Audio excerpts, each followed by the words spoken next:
நண்பர்கள் அனைவருக்கும் வணக்கம். நான் உங்கள் தமிழ்வாணன் பேசுகிறேன். இன்றைக்கி ரொம்ப முக்கியமான ஒரு சின்ன கதை. என்ன அப்படின்னு சொன்னால், ஒரு நாட்டில் ஒரு பெரிய மன்னன் வாழ்ந்து வந்துட்டுருக்கிறான்.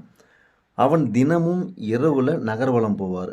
மக்கள் எப்படி இருக்கிறாங்க, அங்கே ஆரோக்கியமாக இருக்கிறார்களா, திருடர்கள் தொல்லை அதிகமாக இருக்கான்னு சொல்லிட்டு பார்ப்பதற்காக நகர்வலம் சென்றுக்கிட்டே இருப்பார் இரவில் மாறுவேடம் போட்டுட்டு. அப்படி போயிட்டுருக்கும் பொழுது ஒரு பெரியவர் ரொம்ப கஷ்டப்பட்டு பல நாட்களாக உண்ணாமல் பட்னியாக இருக்கார். அவர்கிட்ட போய் ஏன் அப்படி இருக்கிறீங்க அப்படின்னு கேட்கும்போது, எனக்கு யாரும் இல்லைங்க.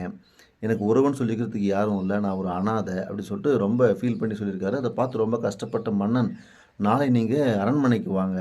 நான் ராஜா தான். மாறு வேஷத்தில வந்திருக்கிறேன். அதனால நீங்க இங்க என்ன பாருங்கன்னு சொல்லிட்டு, உங்களுக்கு என்ன தேவையோ அங்க கேட்டு வாங்கிக்கங்க அப்படின்னு சொல்லிட்டு போறாரு. அந்த ஏழை பெரியவரும் என்ன பண்றாருன்னா, மறுநாள் அரண்மனையை நோக்கி போறாரு. மன்னர் முன்னாடி அவர நிக்க வைக்கிறாங்க. மன்னரிடம் என்ன வேணுமோ கேட்டுக்கங்க அப்படின்னு சொல்லிட்டு சொல்லும்போது, அந்த பெரியவர் என்ன பண்றாரு, அவர் நினைச்சிருந்தா அதிகாரம், ஆட்சி, பணம், நிலம் அப்படின்னு சொல்லிட்டு பொன், பொருள் எண்ணிலடங்காத விஷயங்கள அவர் கேட்டுருக்கலாம். ஆனா, அவர் என்ன பண்றாரு சடனா, எனக்கு கஞ்சி இருந்தா போதுங்க அப்படின்னு சொல்றாரு. அதேபோல மன்னர் கையால கஞ்சி குடுத்து குடிக்க வைக்கிறாங்க. அப்புறம் அனுப்பிச்சிடுறாங்க.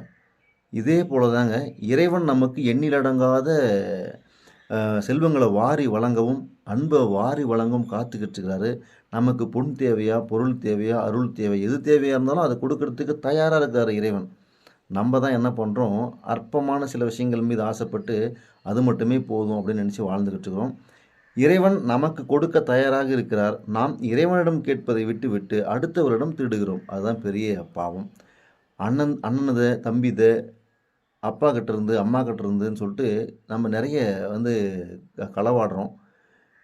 அத தயவு செஞ்சு அடுத்தவரிடம் களவாடுவதை விட, நாம் இறைவனிடம் கேட்டால் அவன் கொடுக்க தயாராக இருக்கிறான். உங்களுக்கு என்ன தேவை? ஆரோக்கியம் தேவையா? குடுத்துருவான். செல்வம் தேவையா? கொடுத்துருவாரு. எல்லாமே கொடுப்பாரு. கேட்கும் முறை நமக்கு தெரியல. அன்பா கேட்டோம்னு சொன்னா, நிச்சயமா இறைவன் அனைத்தையுமே வாரி வழங்கக்கூடிய ஆற்றல் படைத்தவன். அத விட்டு நம்ப அண்ணன்து 5 சென்ட் கிடைக்குமா? தம்பிது 10 சென்ட் கிடைக்குமா?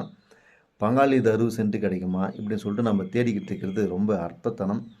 தயவுசெய்து புரிந்து கொள்ளுங்கள். நீங்கள் மாபெரும் சக்தி. உங்களிடத்தில் இறைவனுடைய அருள் பரிபூரணமாக இருக்கிறது. ஒவ்வொரு உயிர்களிடத்திலும் இறைவன் தங்கி இருக்கிறான்.